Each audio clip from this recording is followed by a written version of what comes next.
Yo, let me get a fire beat for the intro for this video real quick, bro.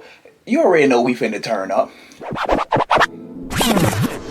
I mean, it's alright. It's a little loud, too. Like, yo, turn it down a little bit. Bruh. Yo, I said turn it down.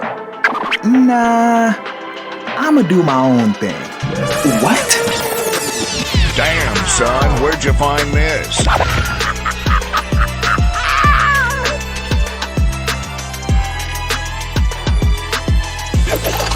You feeling lucky, punk? Easy, Ironhide.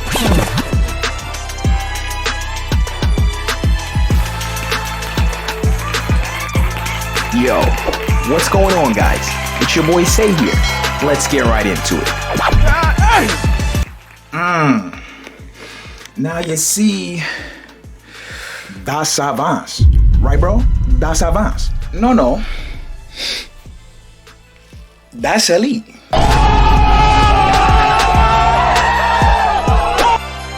Confidence a little too high this video, bro. Not even gonna lie. It's alright though. It be like that sometimes. Now subscribe.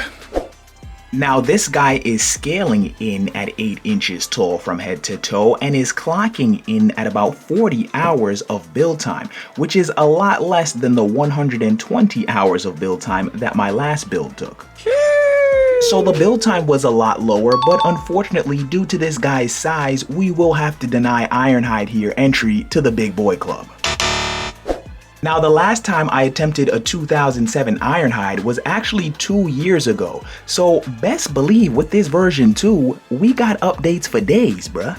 Okay, now compared to the version 2, the first major updates I've got to mention is the fact that this Ironhide has way better proportioning of the limbs, way better articulation, and way better stability.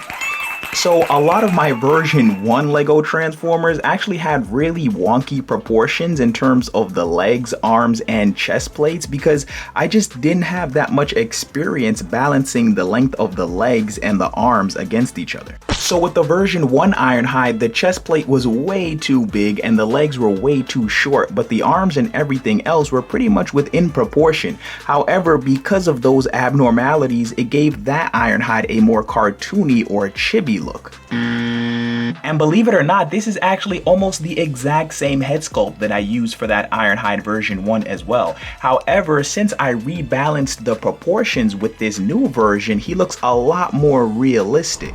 Oh. And on top of improving those proportions, I've also improved the kibble management on this build because with that version 1, the kibble management was actually so bad he needed a stand to stand up, and I actually had to take the backpack off to hoist him onto the stand.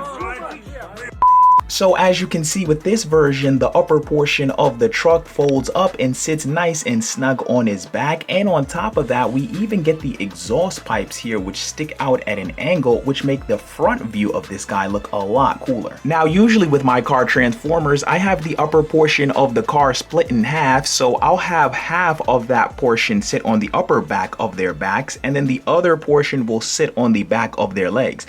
But Ironhide transforms a bit differently since he turns into a pickup truck. Huh? He doesn't really have an upper portion of the back of his vehicle mode because the rear of his vehicle mode is just flat since he turns into that pickup truck. So I had to make the upper portion of the cabin fold up entirely and the whole thing had to then sit on his upper back. And that was giving me a little bit of trouble to do because of all of that extra weight. So in order to secure the kibble, I had to have it tab in at 2 places. The first part in which the kibble tabs in is at the back of Ironhide's neck right here, and this just prevents it from falling all the way back. However, due to the weight, as I mentioned before, it was still pulling even Ironhide's neck all the way back with just that one point of connection. So I added another one. So unfortunately, I had to sacrifice just a tiny bit of articulation within Ironhide's head, but I added a jumper plate at the back portion of Ironhide's hood here, which allows his neck to actually tab into the hood. And with those 2 points of connection now, that prevents any of his heavy kibble from pulling anything on his body backwards. Now that's a boss. Now when I do my Dark of the Moon Ironhide next, I do want to add just a little separation in between the thigh and the calf right here, because the back view of his legs kind of makes them look like one big block. And that's because the back of his legs actually form the back portion of the truck, which is flat and smooth. Now just on a quick side note, if you are interested in having me build and review your favorite Lego Transformers or mechs, consider becoming a Super Say. The membership link for that is in the description. And on top of me fulfilling your build requests, you also get access to all of my instructions as well. Okay, now hold on though, because I'm about to drop my biggest improvement to this build yet. This version of Ironhide does not need to parts form. Oh yes, you heard me right. The version 1 Ironhide actually had to parts form a little bit because I ran out of room to store his head inside his transformation. Oh my god, bro. Oh, hell no, man. What the f? But you see, we done stepped our game up, so this version is fully transformable. Can I get a yeah boy, please? Yeah, boy. Hey, yo! He's here. I smell him.